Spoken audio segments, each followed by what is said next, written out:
예수님께서 제자들을 데리시고 갈릴리 지경에서 북동쪽으로 약 40km 정도 떨어져 있는 가이사랴 빌립보라는 도시에 들어가셨습니다.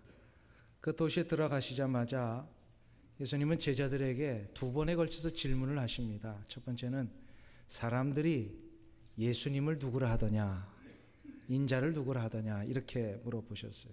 여기에 대한 대답을 듣고 나서 그러면 제자들, 너희들은 나를 누구라고 생각하느냐, 이제 이렇게 물어보셨습니다. 이때 베드로의 대답이 이런 것입니다. 주는 그리스도시요 살아계신 하나님의 아들이십니다. 이 고백은 마태복음 전체에 있어서 가장 위대한 고백이며 기독교 역사에 있어서 가장 완전한 고백이었습니다. 성경의 모든 기록 가운데 이보다 더 멋지고 훌륭한 고백은 없죠. 베드로의 고백은 예수님에 대한 완벽한 이해를 보여주고 있습니다. 이 고백이 얼마나 멋지고 훌륭했던지 예수님도 기뻐하시고 예수님이 베드로를 칭찬을 하셨어요. 7절에 보시면 가요나 시몬아 내가 복이 있도다, 이렇게 칭찬하셨습니다. 과연 베드로가 한 이 고백이 어떤 고백이었기에 이것을 우리가 살펴보면서 우리가 예수님에 대한 분명한 고백이 일어나야 될 줄로 믿습니다. 이것을 위해서는 베드로가 했던 세 가지를 좀 나누어 살펴볼 필요가 있습니다. 첫 번째로 베드로는 오늘 이 고백 속에서 먼저 예수님을 주로 고백을 하고 있습니다. 예수님을 주로 고백합니다. 한번 따라하겠습니다. 예수님은 내 주님이십니다.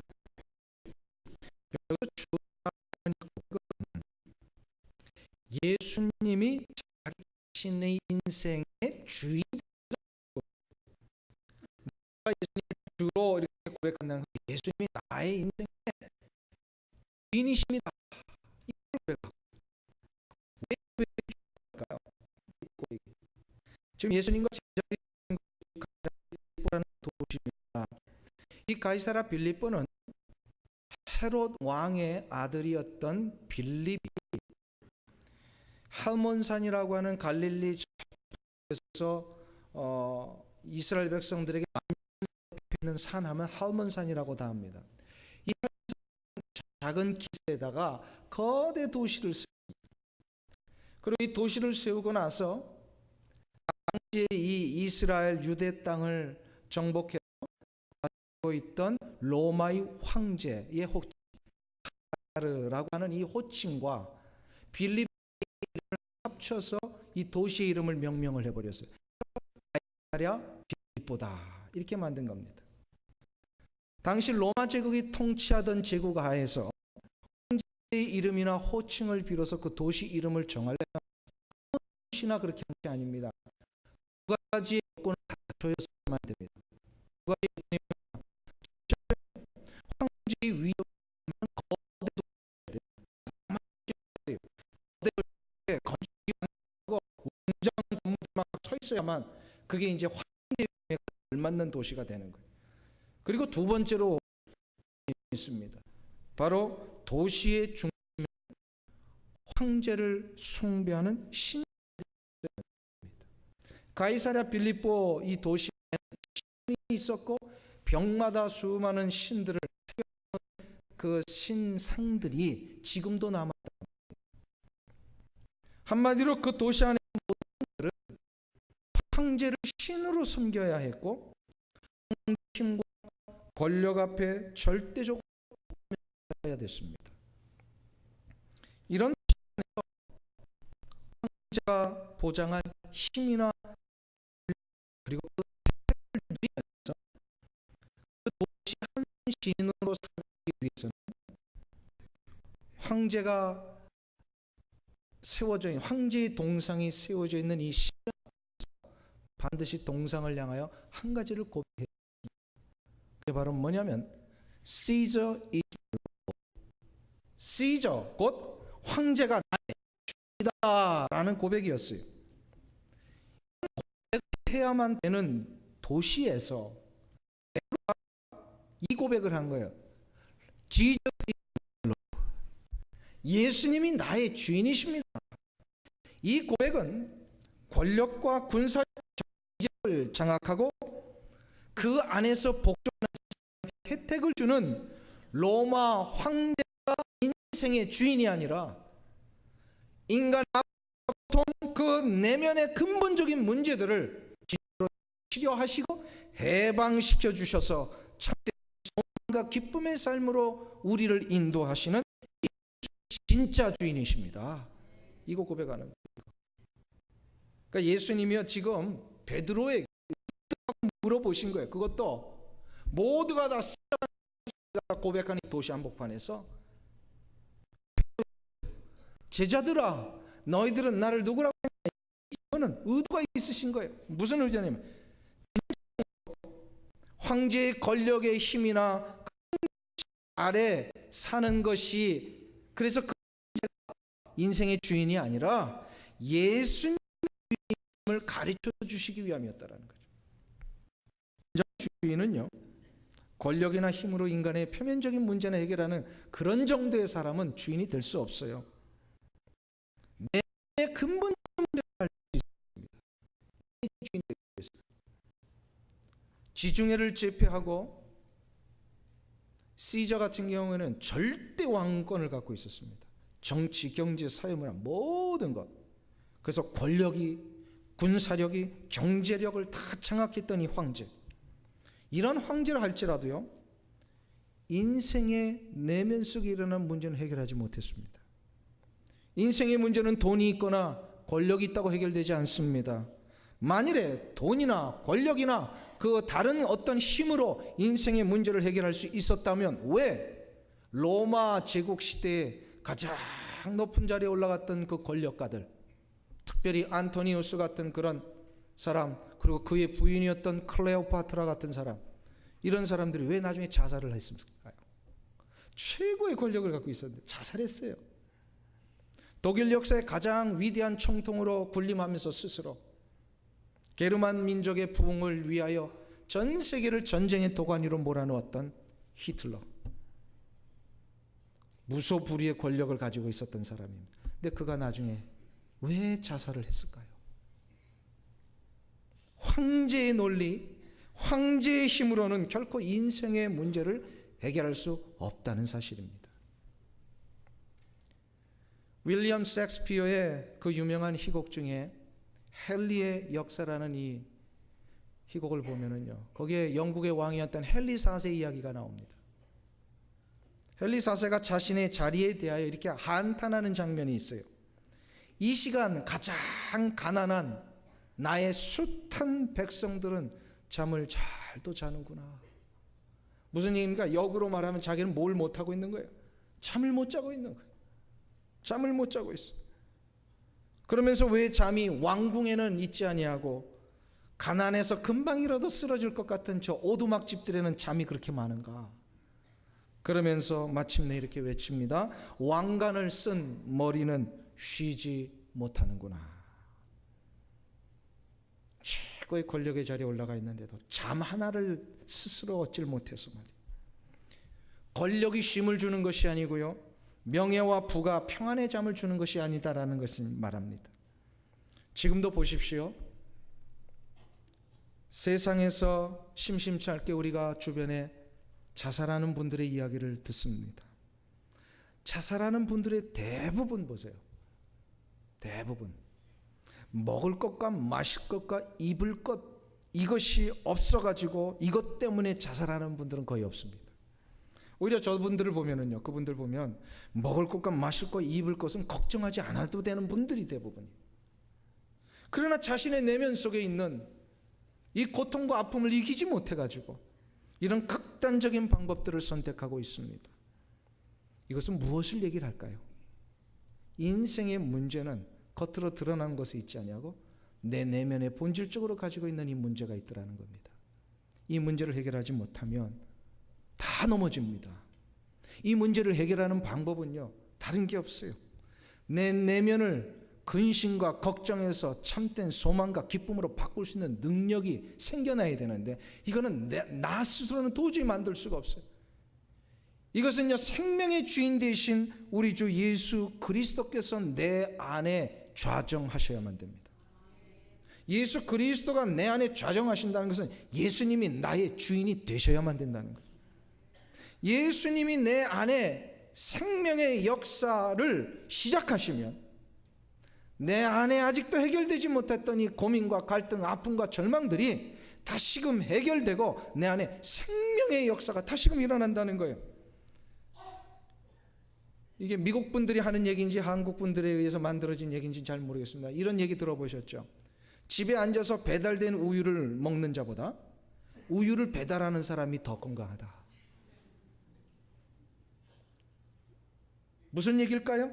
아무리 좋은 것을 먹고 마셔도, 아무리 좋은 것 누려도요, 그 내면의 문제가 해결되지 않는 이상은 건강할 수 없고 행복할 수 없고 인생의 길을 승리할 수 없다라는 얘기입니다.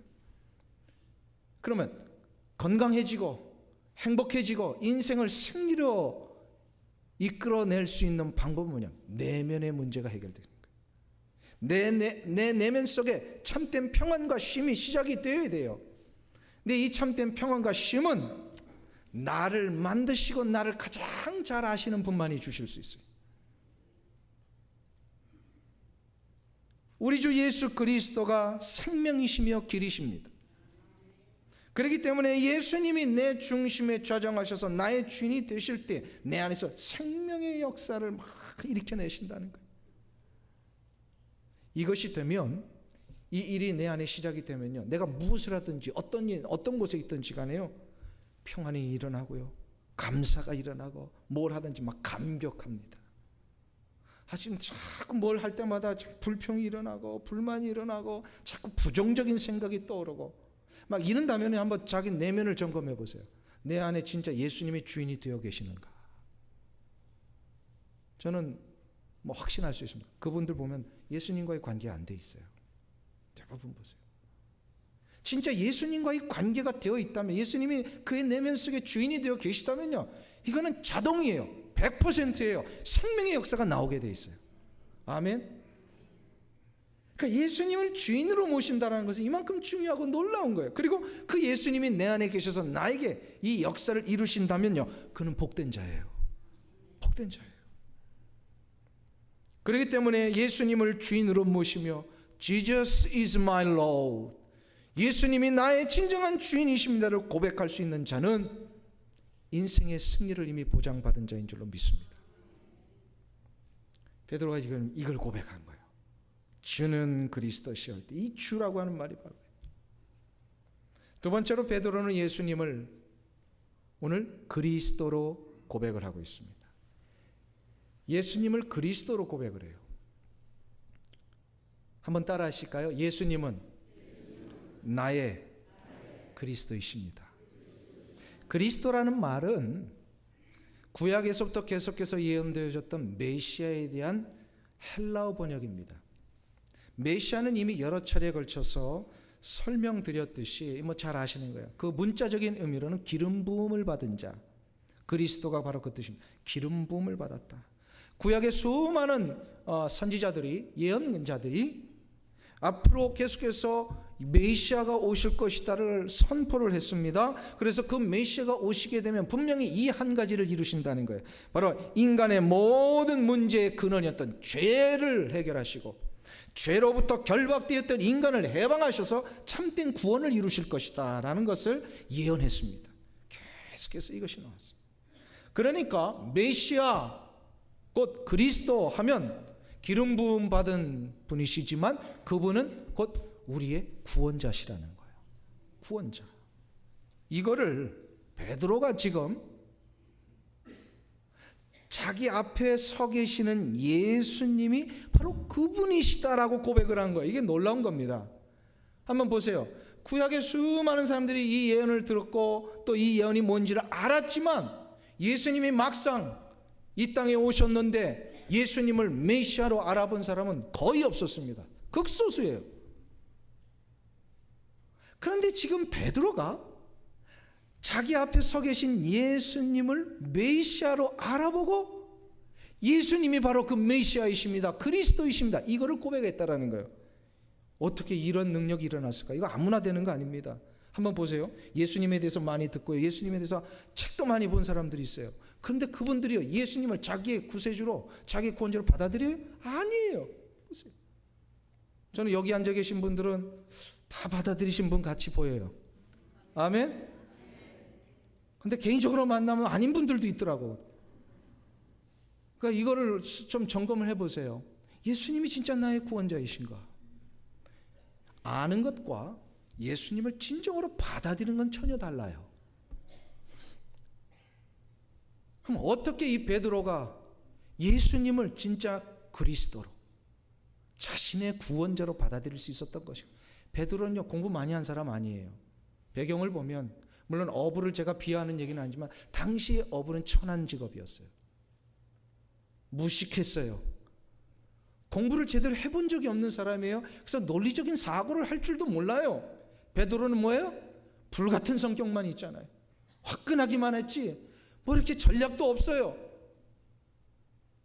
그런데 이 베드로가 어떻게 이 놀라운 신비한 이 일을 깨달을 수 있었을까요?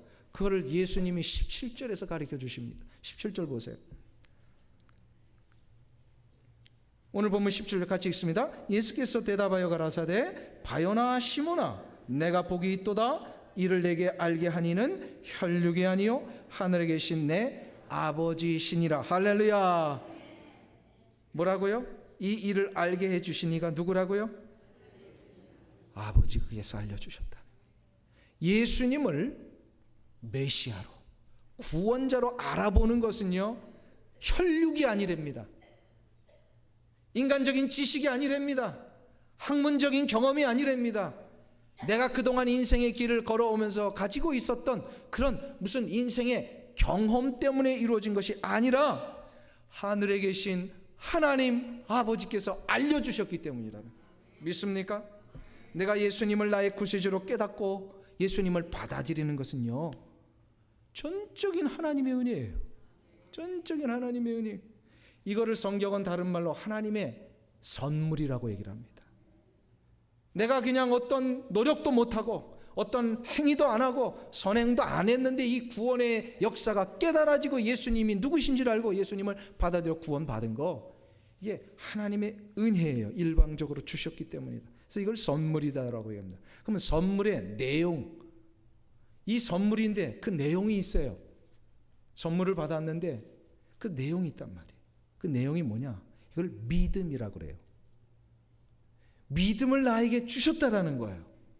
이 믿음을 주시니까, 하나님께서 이 믿음을 나의 영혼 속에 부어 주시니까 부여받은, 그러니까 부어진 이 믿음이 나로 하여금 뭘 한 거예요? 예수 그리스도를 알아보게 한 거예요. 예수님이 나의 구원자가 되시는 것을 깨닫게 했어요. 이것이 제 얘기가 아니고 사도 바울이 에베소서에서 하신 말씀이에요. 에베소서 2장 8절을 한번 보세요.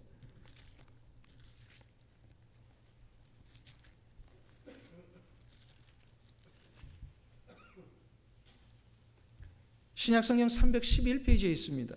에베소서 2장 8절.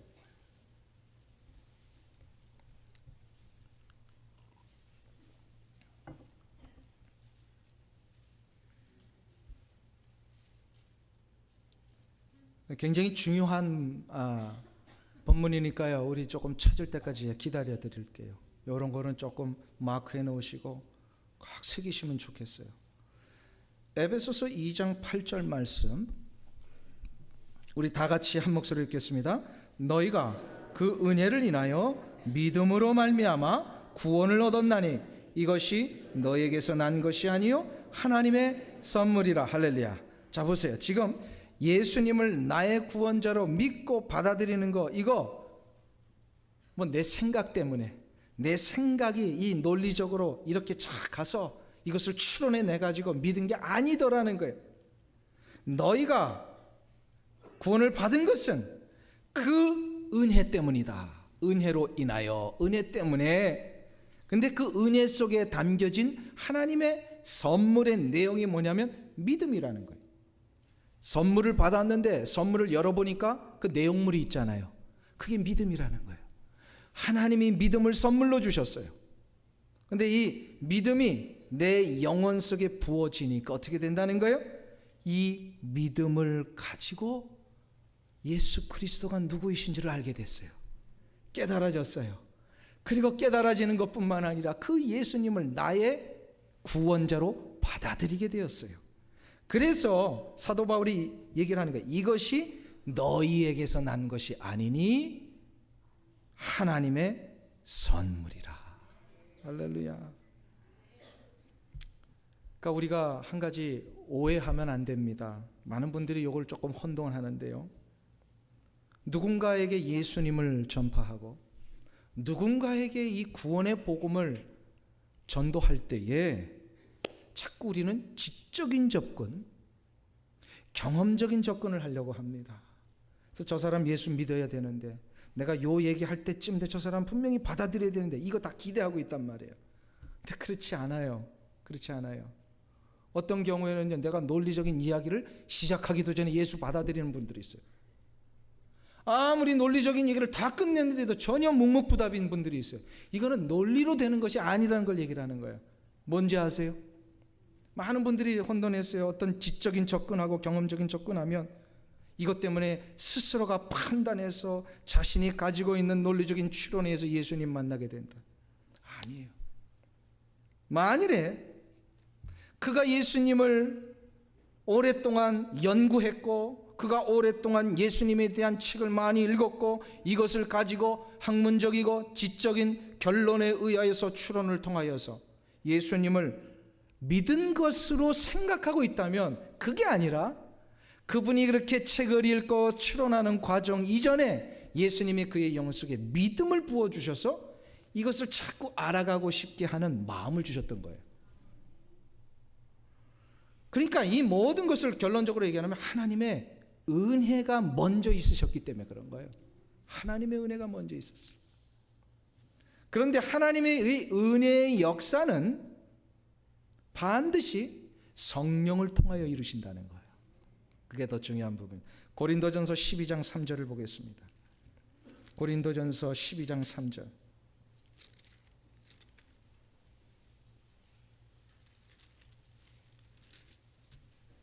278페이지 신약성경에 있습니다. 고린도전서 12장 3절을 보세요.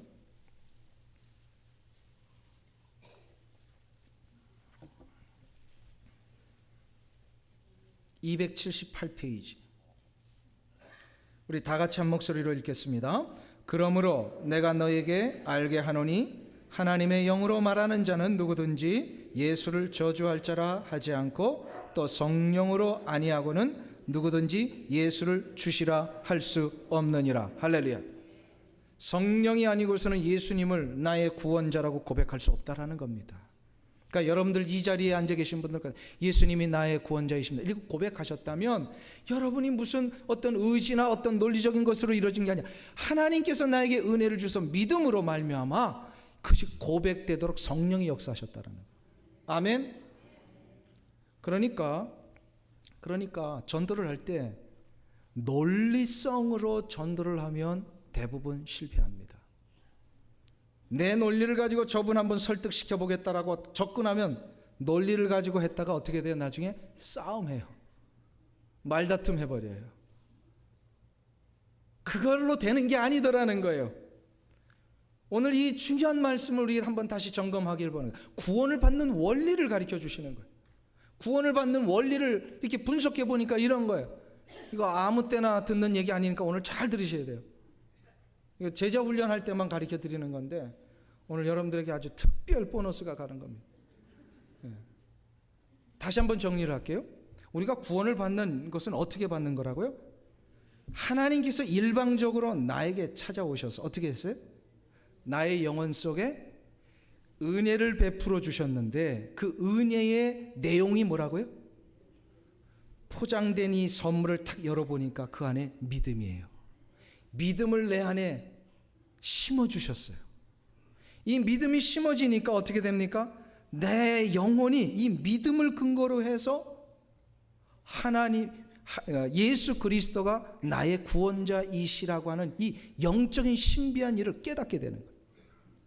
그리고 그 예수님을 나의 구원자로 모시게 되는 거예요. 이것이 바로 예수를 믿는 겁니다.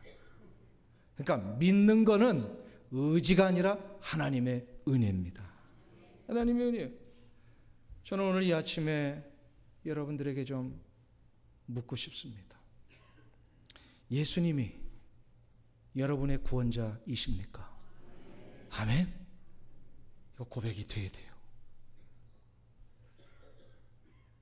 근데 가끔 개인적으로 신방 가보면 나는 다 예수 믿는다고 생각을 했는데 예수 안 믿는 분도 있어요.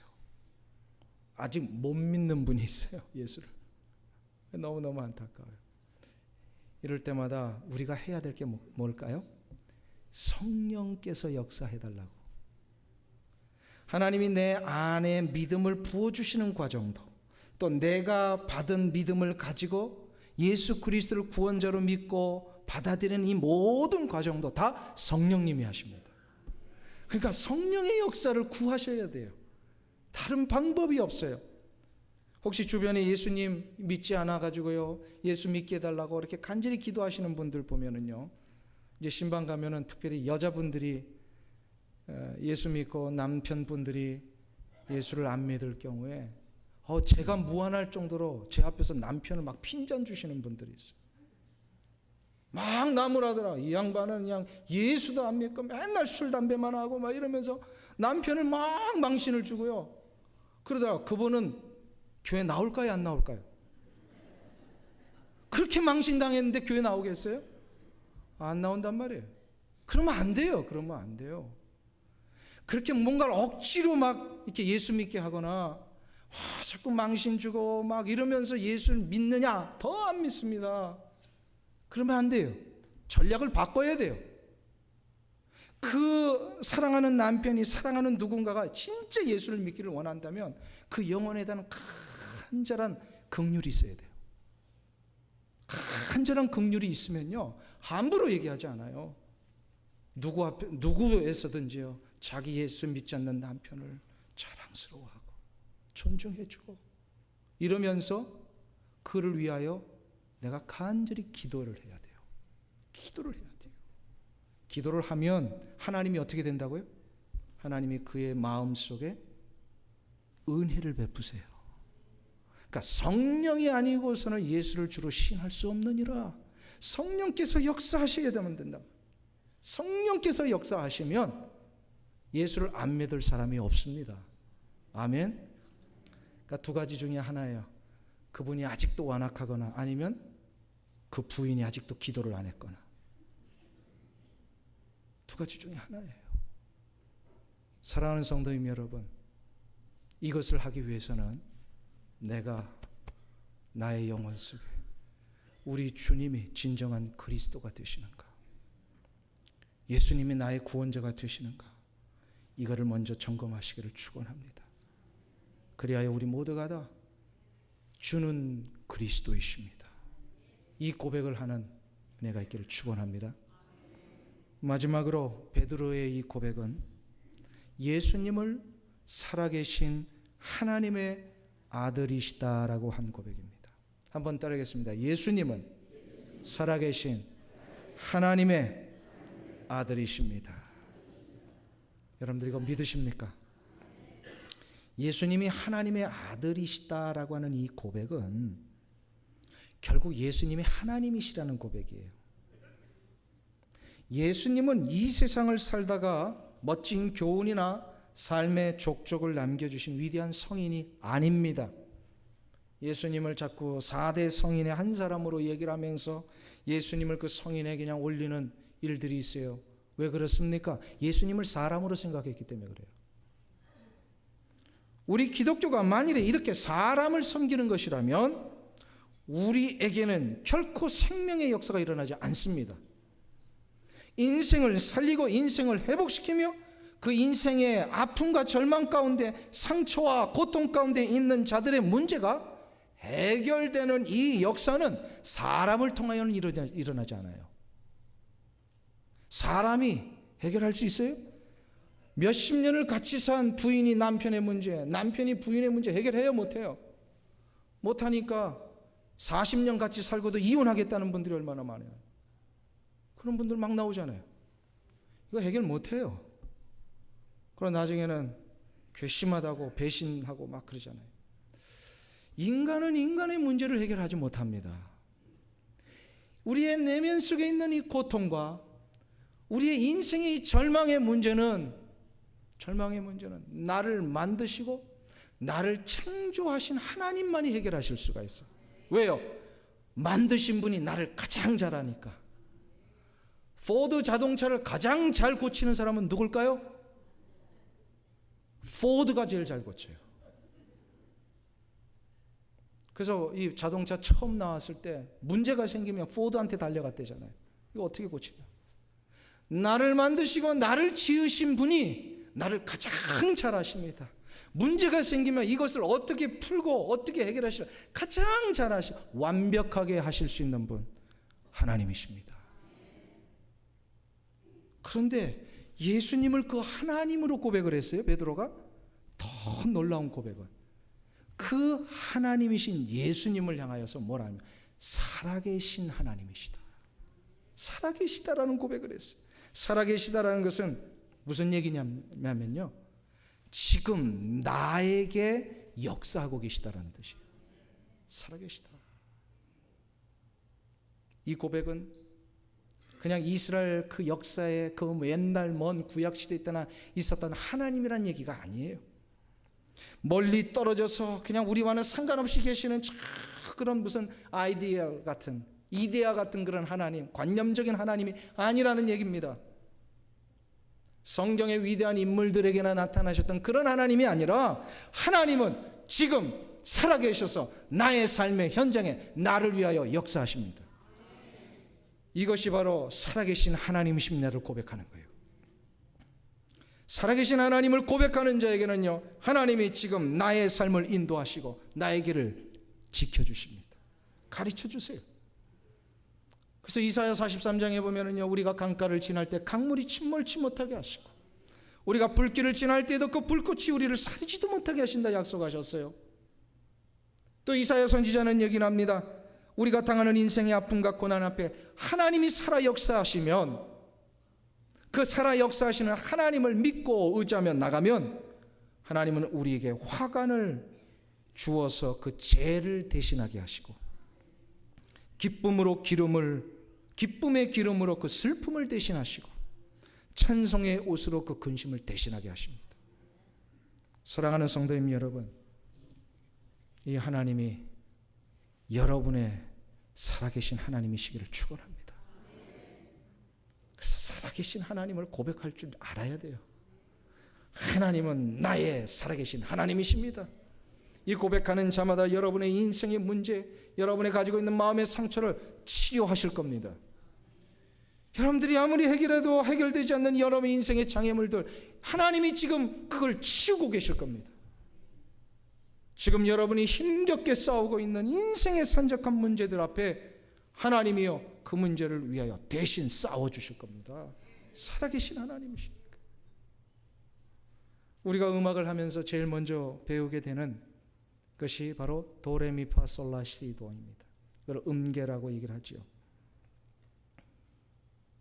이 음계가 아주 오래전부터 있었던 게 아니더라고요. 그러니까 중세 시대 때 만들어졌습니다. 11세기 이탈리아의 수도사인 구이도라는 이 수도사가 이 음계를 처음으로 만든 것으로 많은 학자들이 이제 동의합니다. 또 이탈리아의 그 지역에 가보면은요, 이분이 만든 음계 원본과 이런 그 유물들이 다 이렇게 박물관에 전시되어 있다고 합니다. 구이도라는 수도사가 음계를 만들 때 인용했던 것이 당시 중세 시대의 교회들이 함께 낭송하고 불렀던 세례 요한의 탄생 축일의 기도문이었습니다. 좀 제목이 길죠. 그러니까 세례 요한의 이 탄생을 축하하면서 또 그것을 기초로 해서 만든 기도문들이 중세 교회 때 미사 때나 또 기도하는 시간에 이걸 읊어지고, 그때 당시만 해도 음계가 없으니까 그 중세 특유의 그 억양이 있잖아요. 그걸 가지고 이제 이 기도들을 했는데, 이 기도문이 라인 바이 라인으로 한 줄씩 이렇게 되어 있었어요. 근데 이 한 줄씩 있었던 그 첫 줄의 첫 단어의 첫 스펠링을 따온 거예요. 보니까. 그래서 도라고 하는 것은 도미누스, 라틴어 도미누스, 하나님이라는 뜻의 줄말입니다. 레라고 하는 것은 라틴어 레조나레 비블리스, 번역을 하면요, 하나님의 음성이라고 하는 이 기도문의 첫 글자의 줄임말이에요. 미라고 하는 것은 미라게스토룸, 이것의 줄임말인데 놀라운 기적이라는 뜻입니다. 파는 파밀리 뚜오룸이라고 해서 당신의 위엄, 하나님의 그 거룩하신 역사, 그런 뜻이. 솔이라고 하는 것은 솔베 볼루티라고 했어요. 이것은요, 구원의 사랑을 의미합니다. 라는 라빌레아툼으로 우리의 이 부족하고 때 묻은 입술, 그리고 C라고 하는 것은 여러분들 한번 좀 들어보세요. 상투스, 거룩이라는 뜻입니다. 그래서 중세 시대에 이것이 만들어지고 이제 교회에서 수많은 자들이 이 도레미파솔라시도를 가지고 이제 노래를 하고 음악을 연주합니다. 우리가 음악의 가장 기본 피아노를 배울 때 도미솔 배우죠. 도파라, 그리고 또 뭐가 있어요? 하나 더, 솔시대. 음악 공부 제대로 하셨군요. 이 도미솔이 무슨 뜻이냐면요, 도미누스 미라 게스토롬 솔베 볼루티. 무슨 얘기냐면요, 하나님의 놀라운 기적은 구원의 사랑입니다, 이런 뜻이래요. 와, 놀라는 분 아무도 없어요. 나는 이 도미솔이 이런 뜻이 있는 걸 이번에 처음 알았어요. 와, 하나님의 놀라운 기적은 구원의 사랑, 이게 도미솔이에요. 도파라는 하나님의 위협을 우리의 때 묻은 입술로 찬양하나이다. 솔시레는요, 구원의 사랑과 거룩하신 하나님의 음성을 우리에게 보여주옵소서. 어떤 화음을 만들어내도, 어떤 음을 연주해도 다 하나님 찬양하는 것이었어요. 이것은 무엇을 뜻하는 것일까요? 언제든지 어디서나 음악을 하고 연주를 하며 노래를 부르는 자들은 그 중심에 하나님이 있었더라는 거예요. 하나님을 향하여서 이 모든 것을 드리는 거예요. 도레미파솔라시도 이것이 다 전부입니다, 음악에. 그러니까 음악은 하나님을 향한 것이에요. 이사야서에 보면요, 이 백성이 나를 위하여 지었나니 나의 찬송을 부르게 하려 하심이라. 그래서 하나님이 음악을 주신 거예요. 어떻게 이 일이 가능했을까요? 그 중세 시대의 이 모든 음악들이 하나님에게 집중하는 일을 어떻게 할 수 있었을까요? 바로 하나님께서 지금 살아계셔서 그 찬양을 하는 나의 마음과 영혼 속에 생명의 역사를 부여주시고, 찬양하는 나의 삶의 현장에 재 대신 화관을, 슬픔 대신 기쁨을, 근심 대신 찬송의 옷을 입혀주시는 이 은혜의 역사가 있기 때문입니다. 사랑하는 성도님 여러분, 이 하나님이 지금 여러분의 하나님이심을 믿습니까? 그렇다면 우리는 날마다 베드로와 같이 고백해야 합니다. 예수님은 살아계신 나의 하나님이십니다. 이 찬양의 고백이 사순절 두 번째 주일을 지내고 있는 우리 사랑하는 우리 성도님들의 삶 가운데 넘쳐나시기를 원합니다. 우리 사순절은 근신하는 날입니다. 근신하는 주간입니다. 먹을 것과 마실 것, 내가 좋아하는 유희와 오락들 절제하고 뭐 하는 걸까요? 왜 절제할까요? 거기에 빼앗겼던 관심들을 이제는 어디에게로 돌리는 거예요? 하나님에게로 돌리는 겁니다. 하나님에게로 그 관심을 집중하며 도미솔, 도파라, 솔시레, 하나님의 그 놀라운 구원의 사랑과 그 놀라운 위협, 부족한 나의 입술로 오늘도 하나님을 찬양하겠습니다. 하나님은 살아계신 분입니다. 그리하여 나의 삶에 슬픔 대신 희락을, 근심 대신 찬송의 옷을 입히시는 하나님을 붙들며 승리하는 여러분들 되시기를 간절히 주님의 이름으로 축원합니다. 기도하겠습니다. 하나님 아버지, 이 시간 하나님의 놀라운 기적의 구원의 사랑을 높이며 하나님의 놀라운 위협을 찬양하며 구원의 사랑과 거룩하신 하나님의 음성을 듣기를 원하는 자들에게, 고백하며 나아가는 자들에게 주님은 슬픔이 변하여 기쁨이 되게 하시고 우리의 근심이 변하여 찬송의 옷이 되게 하실 줄로 믿습니다. 이것을 고백하는 자에게 날마다 승리가 있게 하여 주시옵시고, 이것을 고백하며 나가는 자들에게 하나님이 저들의 삶에 살아계셔서 역사하시고 지키시고 동행하시는 하나님이심을 날마다 확신하며 살게 도와 주시옵소서. 예수님의 이름으로 기도하옵나이다. 아멘.